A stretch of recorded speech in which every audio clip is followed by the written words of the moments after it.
Hello నమస్తే, నేను నరసింహారావు. నరేంద్ర మోడీ విద్యార్హతకు సంబంధించి దేశవ్యాప్తంగా పెద్ద చర్చ. ఆమ్ ఆద్మీ పార్టీ ప్రధానంగా డిమాండ్ చేస్తుంది నరేంద్ర మోడీ గారి విద్యార్హతలు బయట పెట్టాల్సిందేనని. దేశాన్ని పాలించే వాళ్ళకి కనీస విద్యార్హత ఉండాలి అని కేజ్రీవాల్ అంటున్నారు.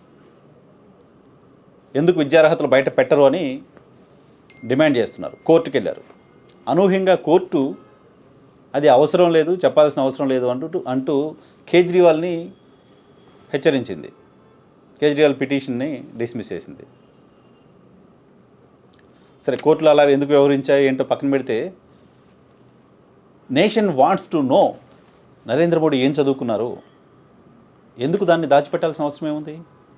నరేంద్ర మోడీ ఏం చదువుకున్నారో ప్రజలకు తెలియకూడదా? రహస్యమా? ఇంకొంతమంది భాజపా భక్తులు నరేంద్ర మోడీ అభిమానులు అనాలన్నా వాళ్ళని ఏమనాలో తెలియదు, కానీ నరేంద్ర మోడీ విద్యార్హతలు బయట పెడితే పాకిస్తాన్కి మేలు చేసినట్లంట, పాకిస్తాన్కి లాభం చేసినట్టంట. ఎలా? ఏం లాజిక్? పిచ్చి లాజిక్ అది. అర్థం లేని మాటలు. మీ విద్యార్హతలను ఎన్నికల అఫిడవిట్లో పెట్టుకోవడం తప్ప, విద్యార్హత దాచుకోవడం తప్ప, అంత దాచుకోవాల్సిన అవసరం ఉంటుందా? ఎందుకు అంటే బీజేపీ నరేంద్ర మోడీ గారి విద్యార్హతలపైన రకరకాల ప్రకటనలు చేసింది ఇప్పటికీ. గతంలో స్వయంగా నరేంద్ర మోడీ గారే నేను స్కూలింగ్తో ఆపేశాను అని చెప్పారు. గతంలో స్వయంగా నరేంద్ర మోడీ గారే నేను ఏదో డిగ్రీ చేశాను అని చెప్పారు. గతంలో స్వయంగా ప్రస్తుత హోంమంత్రి అమిత్ షా గారే నరేంద్ర మోడీ గారి విద్యార్హతలు ఇవి అంటూ సర్టిఫికేట్లు రిలీజ్ చేశారు బయటికి. ఇప్పుడు ఆయన విద్యార్హతలు బయట పెట్టడం అంటే దేశ రక్షణకే ప్రమాదం లాంటి మాటలు ఆయన మాట్లాడుతున్నారు. ఫూలిష్గా అనిపిస్తుంది కదా. ఏమవుతుంది? ఏం చదివితే అది? ఆ అంబిక్విటీని ఎందుకు కంటిన్యూ చేయాల్సిన అవసరం ఉంది? క్లియర్ చేసేయండి, ఏం చదివారో చెప్పండి. ప్రతి ఒక్కరిని నువ్వేం చదివారని అడగాల్సిన అవసరం లేదు. కానీ దేశ ప్రధాని గతంలో చేసిన ప్రకటనలో రకరకాల భిన్నమైన ప్రకటనలు ఉన్నాయి. ప్రస్తుత దేశ హోంమంత్రి ఆయన విద్యార్హతకు సంబంధించిన రిలీజ్ చేసిన సర్టిఫికెట్లు ఫేక్ అనే ప్రచారం ఉంది. లేదో నిజమైతే ఇగో సర్టిఫికెట్లు ఇవే అని చూపించండి. దేశ ప్రధాని విద్యార్హతలు తెలుసుకోవడం కోసం ముఖ్యమంత్రి స్థాయి వ్యక్తి కోర్టులకు వెళ్ళి ఫైట్ చేయాలన్నా? అంత అవసరం ఉందా? ఏదో లేకపోతే ఎందుకు బీజేపీ దాచిపెడుతుంది? ఏంటి తప్పు? భారతదేశంలో అక్షరముక్క రాని వాళ్ళు కూడా దేశాన్ని పరిపాలించవచ్చు, చట్టసభలకు వెళ్ళొచ్చు. అటువంటి అవకాశాన్ని రాజ్యాంగం మనకు కల్పించింది. సో ఆ రకంగా నరేంద్ర మోడీ గారు ఏం చదువుకున్నా సరే ఆయన లోక్సభకు ఎలక్ట్ అవ్వడానికి సంబంధించి, ప్రధానమంత్రిగా ఉండడానికి సంబంధించి, దేశాన్ని పరిపాలించడానికి సంబంధించి ఎలాంటి అభ్యంతరం లేదు కదా. అనైతికమేం కాదు కదా అది, చదువు లేకుండా పరిపాలించడం.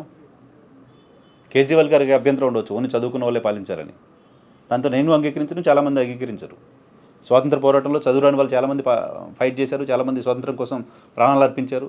చదువు రాని వాళ్ళు కూడా చాలా గొప్పగా ఈ దేశం కోసం ఫైట్ చేశారు, స్వాతంత్రోద్యమంలో పార్టిసిపేట్ చేశారు. ఆ స్ఫూర్తితోటే చదువున్నా లేకపోయినా ఎన్నికల్లో పోటీ చేయొచ్చు, చట్టసభకు వెళ్ళొచ్చు అనే అవకాశాన్ని అప్పుడు మనం పెట్టుకున్నాం. అది ఈరోజు కేజ్రీవాల్కి నచ్చితే నచ్చవచ్చు, నచ్చకపోతే నచ్చకపోవచ్చు.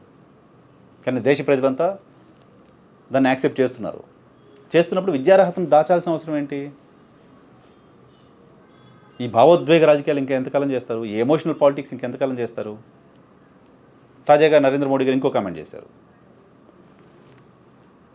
నా క్యారెక్టర్ని అసాసినేట్ చేయడం కోసం, నా ఇమేజ్కి భంగం కలిగించడం కోసం సుఫారీ ఇచ్చారు కొంతమంది అని. అంత అవసరం ఏముంటుంది? విచారణ చేయండి దానిపైన. మీకు వ్యతిరేకంగా ఎవరో ఒక పోస్ట్ పెడితేనే అరెస్ట్ చేస్తున్నారు కదా. గతంలో కూడా ఇటువంటి కామెంట్స్ చేశారు, పాకిస్తాన్ నా మీద నన్ను హత్య చేసేందుకు కుట్ర పన్నుతోంది అని. అది గుజరాత్ ఎలక్షన్ తర్వాత ఆ మాట మళ్ళీ ఎక్కడ వినపడలా. ఇప్పుడు సుఫారీ ఇచ్చారు నా క్యారెక్టర్ అసాసినేషన్ చేయడం కోసం అని చెప్తున్నారు.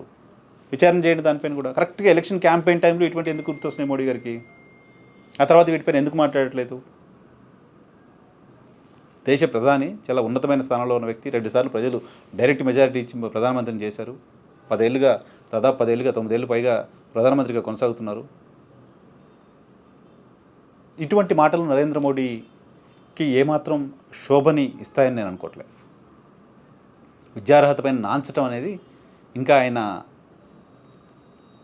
ఆయన మరింత ఇబ్బందులకు గురి చేస్తుంది తప్ప ప్రతిపక్షాలు ఇబ్బందులు పడే పరిస్థితి ఉండదు ఖచ్చితంగా. దానిలో మనం ఏదో దాస్తున్నామంటే ఏదో చెప్పకూడదు ఉంది అని, ఇప్పటివరకు ఏదో తప్పు చేశామో అని.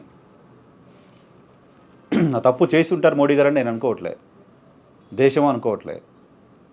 ఆ వివరాలు బయటపెట్టడం ద్వారా నేను దేశమో అనుకుంటున్నది నిజమేనని నరేంద్ర మోడీ గారు నిరూపిస్తే బాగుంటుంది.